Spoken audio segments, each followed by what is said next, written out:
Good evening friends.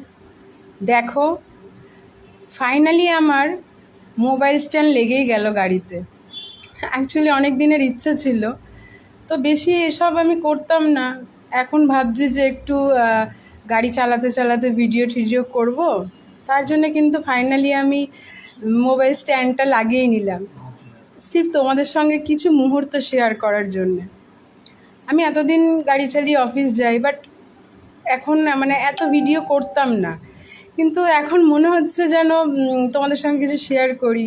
আর তোমরা যে follow করছো, লাইক করছো, তাতে আমার এত ভালো লাগছে, মনে হচ্ছে আরও কিছু শেয়ার করি। তার জন্য কিন্তু স্ট্যান্ডটা লাগালাম, যে আমি যেতে যেতে হয়তো মনে হয় এভরিডে একটা করে ভিডিও, ছোট ব্লগ ছাড়তেই পারি। কেমন লাগছে বন্ধুরা, তোমরা কিন্তু কমেন্টসে জানিও।